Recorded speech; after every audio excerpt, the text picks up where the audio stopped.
ध्यायेत् सर्वविघ्नोपशान्तये शिरविन्दु समाकारे परब्रह्मस्वरूपिणी वासरापीठनिलये सरस्वती नमोस्तुते। गुरुब्रह्मा गुरुविष्णु गुरुदेवो महेश्वरः गुरुसाक्षात् परं ब्रह्म तस्मै श्रीगुरवे नमः। जटाधरं पाण्डुरंगं शूलहस्तं कृपानिधिं सर्वरोगहरं देवं दत्तात्रेयं अहं भजे। ముఖ్యంగా నాగేపూర్ గ్రామంలో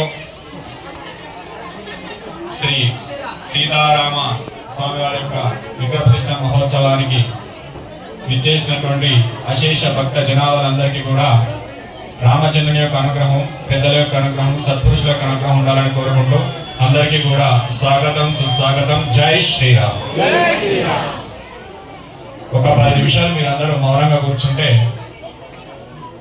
అంశాలను మనం చర్చించే ప్రయత్నం చేద్దాం నిశ్శబ్దంగా. ఎందుకంటే ఆలయానికి వచ్చినప్పుడు మనలో ఉండవలసినది మౌనము. మౌనం ఉంటేనే భగవంతుడి దగ్గర ఉన్నటువంటి శక్తి అనేది మన హృదయంలోకి వస్తుంది.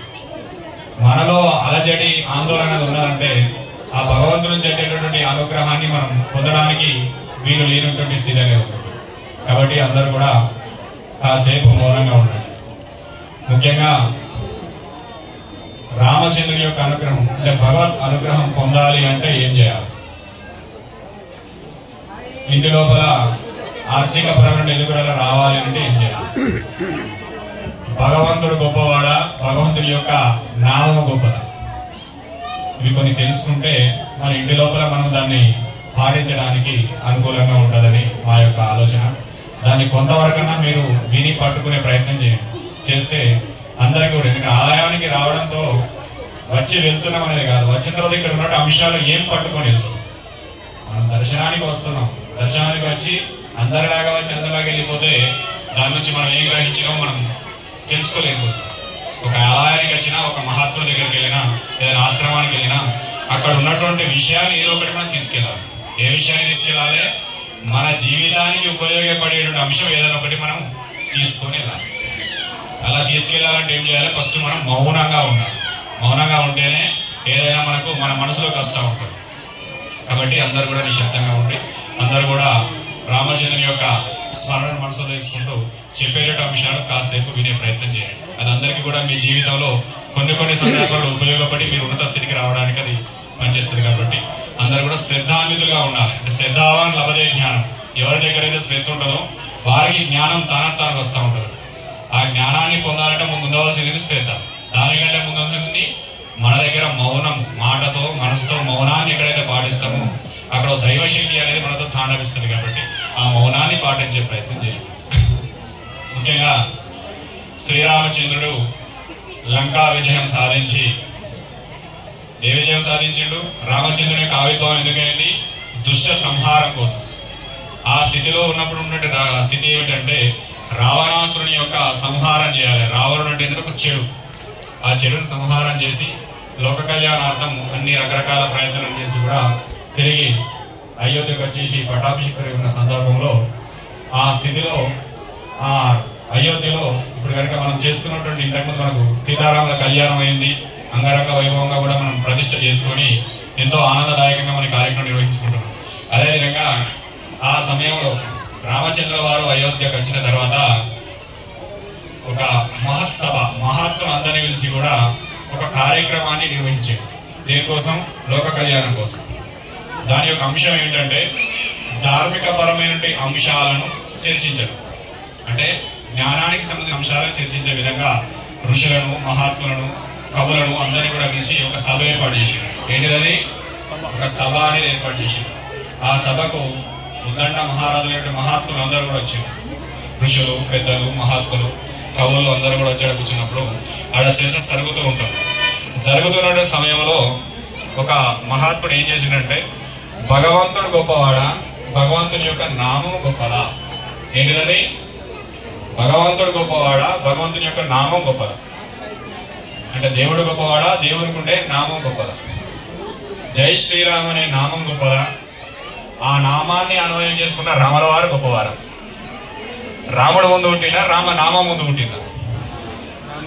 ఎంత పుట్టింది రామనామం అంటే సుమారుగా రాముని అవతారానికి ముందు సుమారు 5,000 సంవత్సరాల ముందు రామనామం పుట్టిందట. సనాతన ధర్మం చెప్తుంది. ఆ నామం యొక్క స్థితి ఆ ప్రకృతిలో అది కలవడంతోనే లోక కళ్యాణం కోసమై రామచంద్రుడు ఆవిర్భవించిందని మన సనాతన ధర్మం. రామ ముందు పుట్టిందంటే రాముని కంటే ఆంజనేయుడు ఎంతో గొప్పవాడు, పెద్దవాడు అని అర్థం. అంటే రామనామాన్ని ఎవరు ఉచ్చారణ చేసిండ్రు? ఆంజనేయ స్వామి ప్రారంభం చేసిండ్రు. ఆంజనేయ స్వామి యొక్క స్థితి నుంచి ప్రారంభమైంది. అయితే ఆ సభలో చాలా మంది ఉన్నటువంటి మహాత్ములలో ఒక మహాత్ముడు ఇచ్చినటువంటి సమస్య ఏమిటంటే భగవంతుడు గొప్పవాడా, భగవంతుని యొక్క నామం గొప్పదా అనే విషయాన్ని ప్రజలకు తీసుకెళ్ళినప్పుడు నారద మహర్షి ముందుకు వచ్చి దానిపైన కొద్దిగా చర్చ చేసే ప్రయత్నం చేస్తాడు. చాలా మంది కొంతమంది దేవుడు గొప్పవాడు అంటారు, అంటే భగవంతుడు గొప్పవాళ్ళు అంటున్నారు. కొంతమంది భగవంతుని యొక్క నామమే గొప్పవాళ్ళని కొంతమంది అంటున్నారు. అలా కొన్ని గంటల సమయం జరుగుతూ ఉన్నది. ఆ జరుగుతున్న ఒకదాంట్లో ఒకరు మన మాటను ఎదుటి వాళ్ళకి స్పందన జరుగుతుంటే కొద్దిగా వాదం అనేది జరుగుతూ ఉంటుంది. ఆ వాదంలోనే భాగంగా ఆ వాదన కొద్దిగా తీవ్ర స్థాయికి వచ్చినప్పుడు నారద మహర్షి వారు ముందుకొచ్చి దీనికి నేను ఇప్పుడే మీకు సమాధానం చెప్పే ప్రయత్నం చేస్తా. మీరు కాసేపు ఇప్పుడు మీరు కదా ఏ రకంగా అయితే రామనామకు బదులు మీకు ఒక నామాలు ఉచ్చరించుకుని అరెంజ్ చేస్తున్నారు, ఆ విధంగా ఉన్నటువంటి సభనంతా కూడా ముందుగా మౌనానికి తీసుకొచ్చే ప్రయత్నం చేసింది ఎవరు? నారద మహర్షి. నారద మహర్షి లేనిది ఎక్కడ కూడా లోక కళ్యాణ కార్యక్రమ అంశాలు మనకు బహిర్గతం. నారద మహర్షి లోక కళ్యాణం చరాచర సృష్టి అంతా కూడా సంచరించేటువంటి మహాత్ముడు. ఆయన ఎక్కడికి వెళ్ళినా కూడా లోక కళ్యాణమే జరుగుతుంది. కానీ అది ఎట్లుంటుంది? మన లౌకికులకు కొట్లాడ పెట్టినట్టుంటుంది, ఏ రకంగా నొల్లి పెట్టినట్టుంటుంది. అంటే మన ఊళ్ళో కూడా చూస్తూ ఉంటాం, ఎవరైనా చెప్పుడు మాట చెప్తా ఉంటే నారద మహర్షి అని చెప్తున్నారు అని.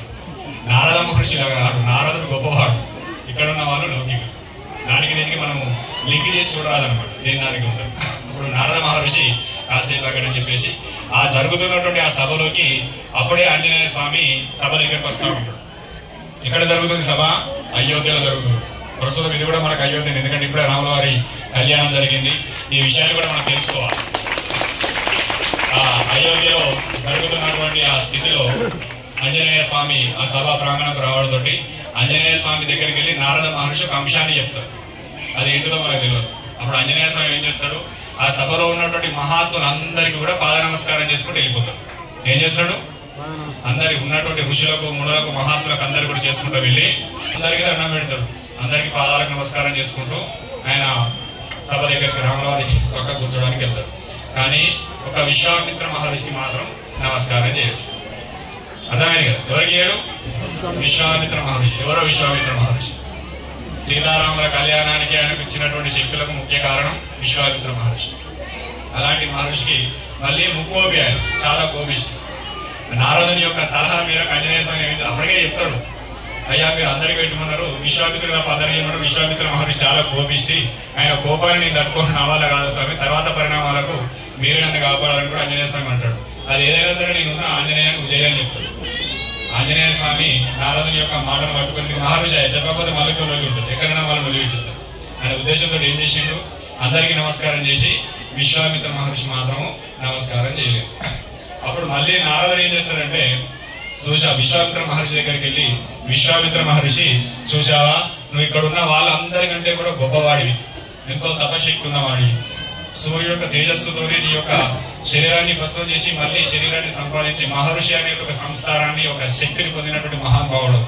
ఇంత శక్తి ఉన్నటువంటి నిన్ను ఆంజనేయ స్వామి పట్టించుకుంటూ పోవడం, నీకు నమస్కారం చేయకుండా పోవడం, అది సభలో మీకు గొప్ప అవమానం జరిగిందని మీరు గుర్తించుకోవాలి అని చెప్తారు. ఏం చేశా? ఇటేమో దండం పెట్టదని చెప్పి ఎవరికి పెట్టు? ఆంజనేయ స్వామి. అటో ఏం చేసాడు? విశ్వామిత్ర మహర్షి దగ్గర పోయి నువ్వు చాలా గొప్పవాడివి, అందరికి దండం పెట్టి నీకు పెట్టకపోతే సభలో నీకు అవమానం జరిగింది, నీకు తట్టుకోలేకపోతున్నాను విశ్వామిత్ర మహర్షి. అప్పుడు ఏం చేసిండు? ఇద్దరు కలిపి వెలుగు స్టార్ట్ చేసిందా లేదా? నారదుని యొక్క లక్షణం అది.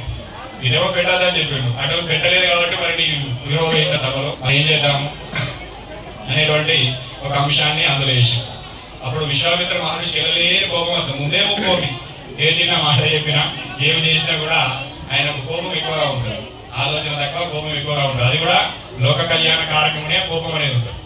ఆ కోపంలో భాగంగా మరి ఏం చేద్దామనే విధంగా కోపంలో మళ్ళీ నారద మహర్షి ఏం చేస్తాడంటే, ఇట్లా చేసిన వారిని విడిచిపెట్టద్దు, ఖచ్చితంగా ఇది కావాల్సింది ఏంటంటే దండన అనేది తప్పనిసరిగా ఉండాలి. ఆ దండన ఏ రకంగా ఇస్తావు, ఏం చేస్తావు అనేది నీ ఇష్టం. తప్పనిసరి కూడా ఆంజనేయ స్వామికి ఏం చేయాలి? నీకు నమస్కారం చేయాలి కాబట్టి దండన అనేది చేయాలి. అది ఎవరు చేస్తే బాగుంటుంది? నువ్వు చేసినా ఆంజనేయ స్వామి చాలా శక్తివంతుడు, బలవంతుడు, తప్పించుకుంటాడు, ఏం చేసినా తప్పించుకుంటాడు. కానీ ఎవరి ద్వారా అయితే పనిచేస్తుంది? అది కేవలము రామచంద్రుని ద్వారా అయితేనే